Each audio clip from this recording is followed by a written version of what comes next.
that accompanied the struggle for the attainment of democracy in South Africa. The commemoration provides the country with an opportunity to reflect on the progress made in the promotion and protection of human rights. Our Constitution is held as one of the most progressive in the world. The Constitution is the ultimate protector of our human rights, which were previously denied to the majority of our people under Apartheid. Now, to help us unpack Human Rights Day, we're now joined in studio by Advocate Mohamed ShafI Ameer from the South African Human Rights Commission. Thanks so much indeed for joining us. Welcome to the program. Thank you very much, Peter, and thank you to South Africa for having me in your studios. I think it's a very important day that we sit here and we reflect on what human rights means to us. Right. And I think we must go back 59 years. Right. Well, let's go back 59 years, because I think the deprivation of human rights was much clearer then. And we fast forward to 2019. Whilst we have this amazing constitution, there are still some questions to be answered around human rights.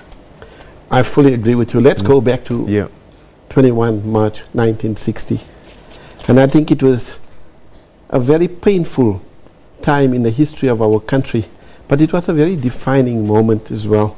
Defining in the sense that those 69 martyrs, we cannot call them killed, they were martyrs, and the 180 were brutally wounded for what we have today. And these are priceless freedoms, freedoms that we enjoy in free space, unhindered. And yet it seems that post-1994 we take our rights for granted. That is very sad. I think I'd like to go back to 1960 and say perhaps we should not call it Human Rights Day, but we should call it Sharpeville Day, because the defining point is Sharpeville was exactly what the preamble of the Constitution talks about. And I think my message to our nation is that we should, I've got a little note here, and this note basically speaks about the 27 rights in the Bill of Rights and the preamble of the Constitution. I think every school child should have this, and every Human Rights Month in March we should be reading this preamble. And I'd like to say, it says, we the people of South Africa recognize the injustices of our past, honor those who suffered for justice and freedom in our land. What does that mean for us? It means that today we enjoy 27 rights that are entrenched in the Bill of Rights, civil and political rights, the right to vote, and all the other freedoms that come with it, and the socio-economic rights which are progressive in their nature, which need still to be realized. Unfortunately, as we're sitting in post 59 years later, having reflected on where we come from, how far have we come? I don't think it's doom and gloom. I think we have done a lot, but a lot more has to be done. Right. So maybe what's changed over time is that the nature of the rights, some of them are not easy to recognize, that it is your right to have access to clean water, for example, if all you've ever grown up in is an environment where it wasn't available to you. So I just wonder if part of it isn't we don't know our rights as well as we should. I think that's the major problem and the major challenge in our country, is that if we knew our rights and those that were entrenched, those that are entrenched in the Bill of Rights backwards, we would not be having the kind of problems that we're having today, because people, the citizenry, would become more active in engaging the process to work towards the freedoms and the rights that we have hard fought for. So the point is the education system needs to be revisited. I mean, people talk about Sharpeville. How many people in our schools have been told about the history of our painful past? Not many. And therefore, I think as a Human Rights Commission, we have taken it upon ourselves to work with the Department of Justice and the Department of Basic Education to produce things like this, right, a bookmark, as well as something that is quite creative, and I want to share it with the nation here. And this is we call it the credit card constitution, although we do not buy rights through this, but it reflects all 27 rights of the Constitution itself, right? And the Bill of Rights here are fundamental to our freedoms. Unless we know what those freedoms are, we'll never be able to exercise our rights the way we ought to be exercising our rights. As a Human Rights Commissioner, what sort of things fall on your table the most in 2018, 2019? Well, in terms of our trends analysis report, which came out in 2018, the first major violation that we're seeing, and it's rampant in the country, is racism, right? And therefore we need to vigorously guard against our cherished freedoms, against those racists that are out there to destroy the freedoms. Globally, we need to also understand that it has an impact on our lives as well. What happened in New Zealand recently, we need to take off our cap for the Prime Minister of New Zealand, who basically took leadership, right, apologized to the world for the kind of things that happened there. We need to do the same. We need to outlaw racism. That is the first one. Our second major problem in the Human Rights Commission, which we find here, is the non-service delivery at local government level. We have a major problem with that, because we are saying that there are 22 municipalities that have got, they are disclaimers. 18 of them have not even finished their audits. That is a major problem to the citizens on the ground.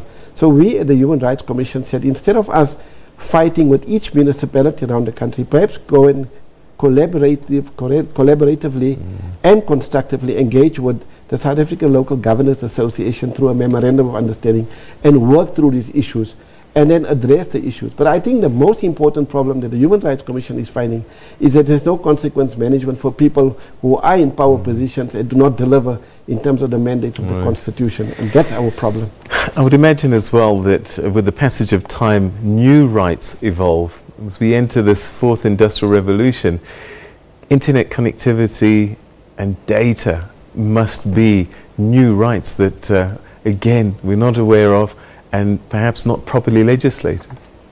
I think it goes beyond that. I think we need to ground this entire discourse within the freedoms that we enjoy. That is the first thing. Secondly, we need to have an education system that is responsive to the fourth industrial revolution and all the technology and the data that comes from it. You see? So the intergenerational gap that's prevalent in society itself needs to be closed as well. So we as a nation can march forward and take our freedoms more seriously and engage with the Bill of Rights in a much more constructive way. I think in that way we will reach the egalitarian society that the preamble of the Constitution talks about, that Chapter 2, that is the Bill of Rights, talks about and speaks about. Hence, I think the importance of the Chapter 9s, that are entrenched in the Constitution itself, play a very pivotal role in making sure that the government of the day, the organs of state, make things happen. We keep them on their toes, and there must be consequence management, as I said. Unfortunately, what is happening is there's an arrogance post-1994 when new leadership come in and they are not grounded in what the values and the ethos of the Bill of Rights is. They then tend to, fall by the way. So what do we do about racism? Because that's what people died for 59 years ago, and we're still dealing with it. What do we do? We should have outlawed it. We must take full responsibility for our actions. In 2000, the anti-racism conference in Durban, it was an international conference, came out with specific resolutions and timeframes within which we had to create legislation to outlaw racism. The sad part is, in 2019, we're still battling with a bill that's still defining issues out there.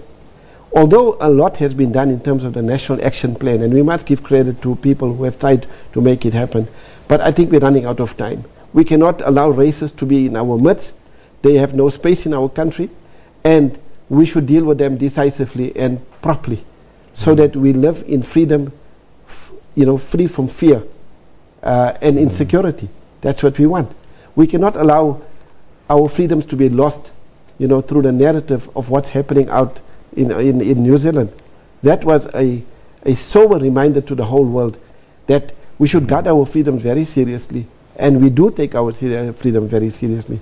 But I think also, if you recall, on the 7th of December 2018, we had the Universal Declaration of Human Rights celebrations on the International Human Rights Day at the Constitutional Court.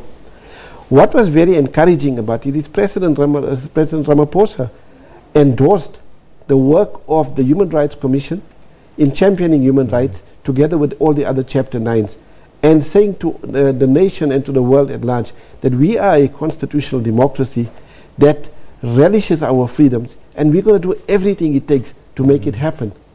What you see in the past around the Zondo Commission, the Mahoro Commission, and all these commissions of inquiry that are surfacing is that people are taking their rights serious.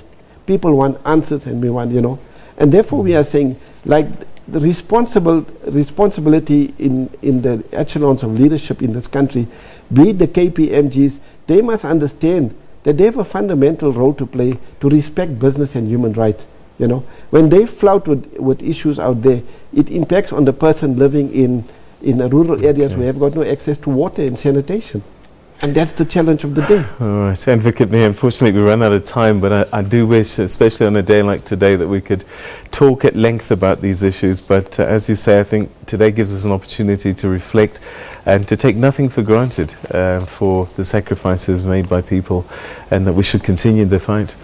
Thank you so much. Thank you for your time. Thank you very much for your time, and thanks to the nation. All right, so we're going to take a quick break, and then after that we'll be back, and we'll have some business news for you today. Stay with us.